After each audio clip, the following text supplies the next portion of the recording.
Hello students, आज हम read करेंगे पार्ट नंबर 4, बड़ा कौन। तो बेटा, ये एक शिक्षाप्रद कहानी है और इस कहानी को लिखा है श्री हजारी प्रसाद द्विवेदी जी ने। तो इस कहानी के माध्यम से वो हमें ये बताना चाह रहे हैं कि बड़ा कौन होता है। तो यहाँ पर इस कहानी में बेटा दो राजा हैं, एक कौशल राज है, एक काशी राज है। तो उन राजाओं में आपस में बाद में देखना है हमने कि बड़ा कौन होता है। वो बल में, बुद्धि में, शक्ति में और उम्र में एक जैसे होते हैं। पर हम देखो उसमें से कैसे फिर हमें पता चलता है कि असली जो बड़ा है वो कौन होता है। तो आइए स्टार्ट करते हैं इस चैप्टर को पढ़ना।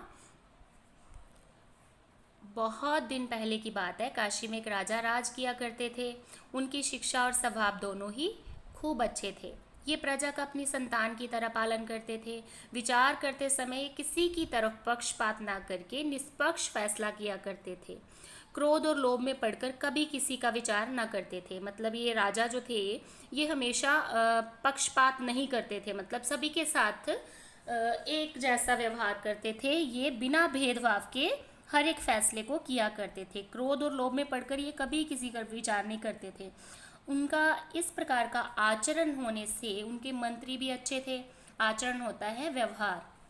तो उनके जो मंत्री भी थे ना, इस वजह से वो भी बहुत अच्छे थे, क्योंकि वो किसी के साथ कोई भेदभाव नहीं करते थे। वे भी किसी के साथ अन्याय नहीं करते थे। उनके जो मंत्री थे ना वो भी ऐसे ही थे जैसे राजा थे। देखो, इससे राज्य की प्रजा जो है वो बड़ी प्रसन्न थी, बहुत खुश थी।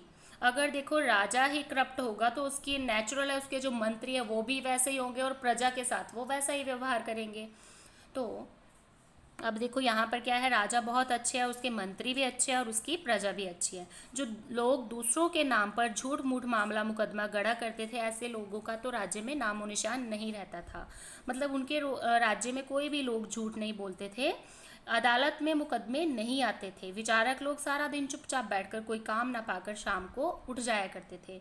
मतलब उनकी प्रजा में, उनकी अदालत में कोई भी फैसला, कोई भी मुकदमा नहीं आता था। सभी लोग बहुत अच्छे ढंग से रहते थे। अपराधियों के अभाव में अदालत खाली पड़ी रहती थी।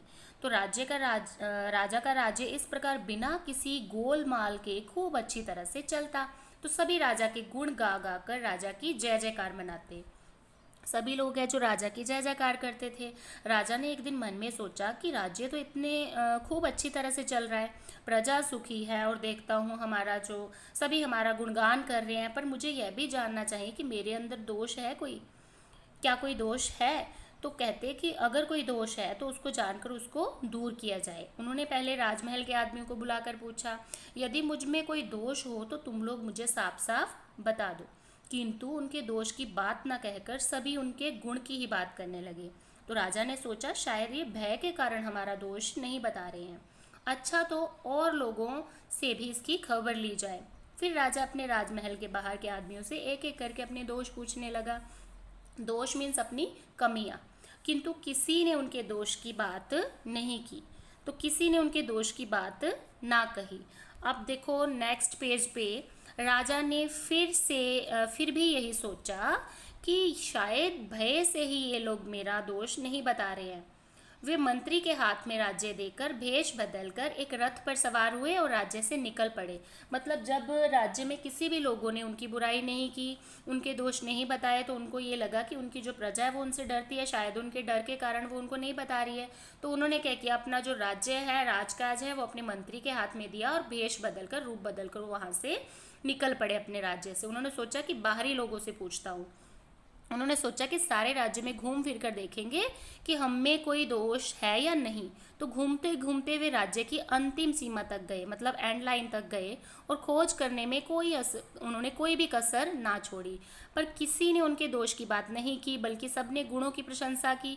तब राजा ने अपनी राजधानी की और रथ फिराने के लिए सारथी को हुक्म दिया। सारथी बेटा, आप लोगों को पता है सारथी कौन होता है? जो रथ को चलाता है, जो रथ को चलाने वाला, उसको बोलते हैं सारथी। तो सारथी रथ लौटाकर ले चलने लगा।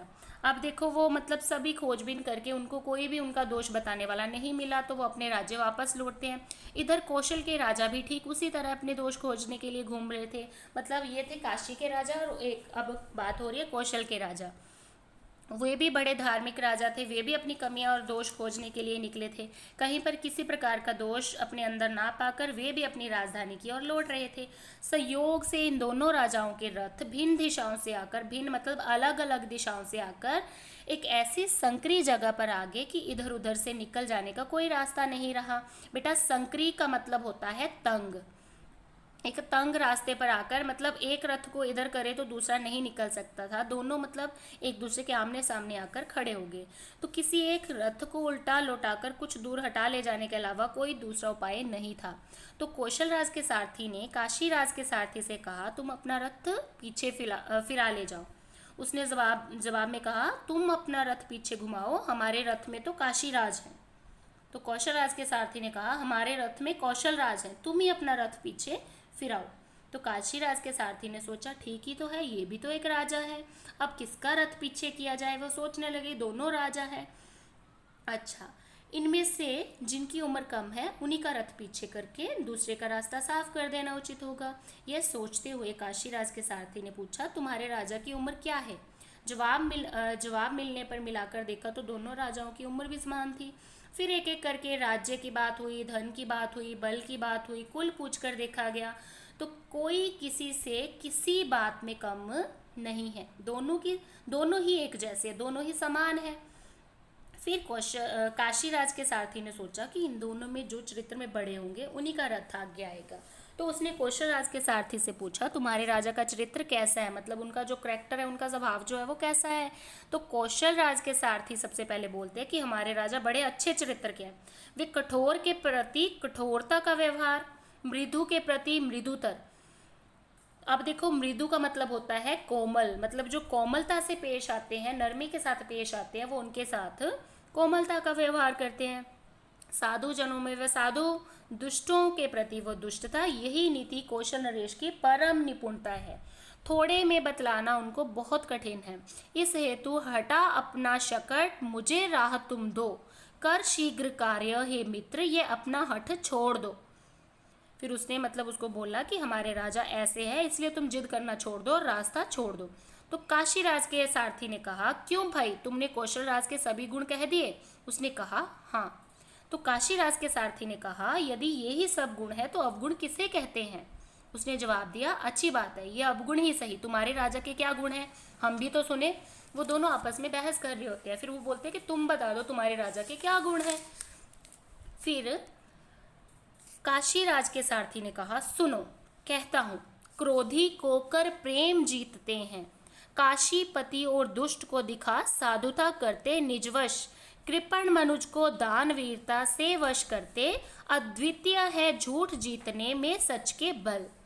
अब यहाँ पर देखो, काशी राज के जो सारथी है वो कितने अच्छे से एक्सप्लेन कर रहे हैं कि क्रोधी को कर प्रेम जीतते हैं, कि क्रोधी व्यक्ति को ये प्रेम से जीतते हैं हमारे काशीराज। काशीपति और दुष्ट को दिखा साधुता करते निजवश, जो व्यक्ति दुष्ट होते हैं उनको वो साधुता से अपने वश में करते हैं। निज वश का मतलब होता है, निज का मतलब होता है अपना, वश में करना, अपने वश में करते हैं, अपनी तरफ लाते हैं।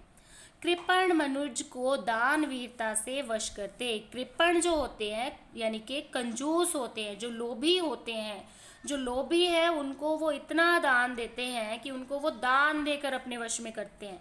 अद्वितीय है झूठ जीतने में सच के बल। हमारे जो काशीराज है ये झूठ को सच के बल पर जीतने में इनका अद्वितीय स्थान है।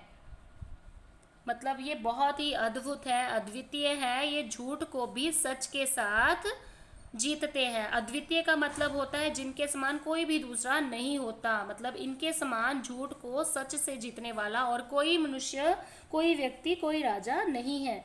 यह सुनकर कौशल राज और उनका सारथी सोचने लगे कि सच ही तो है, जो बुराई का सामना बुराई से करे वे बड़ा कैसे हो सकता है। बड़ा तो वही है जो दुष्ट के साथ भी अच्छा व्यवहार करे और अपनी विनम्रता से उसकी दुष्टता को जीत ले। यही सोचकर उन्होंने काशीराज के बड़प्पन की मन ही मन में सराहना की। सराहना करना मीन्स प्रेज करना, प्रशंसा करना। तो कौशलराज रथ से उतर गए, उन्होंने काशीराज को प्रणाम किया और उसके बाद कौशलराज के सारथी ने अपने रथ को पीछे लौटाकर उनके रथ का रास्ता साफ कर दिया। दोनों राजाओं में परस्पर बातें हुई। परस्पर मीन्स आपस में, दोनों में घनिष्ठ मित्रता हो गई। घनिष्ठ मतलब गहरी। फिर दोनों राजा अपनी अपनी राजधानी को चले गए। तो इस चैप्टर से हमें क्या मूल्य मिला कि क्रोध को प्रेम से, दुष्टता को साधुता से तथा झूठ को सच से जीतना ही सबसे बड़ा गुण है।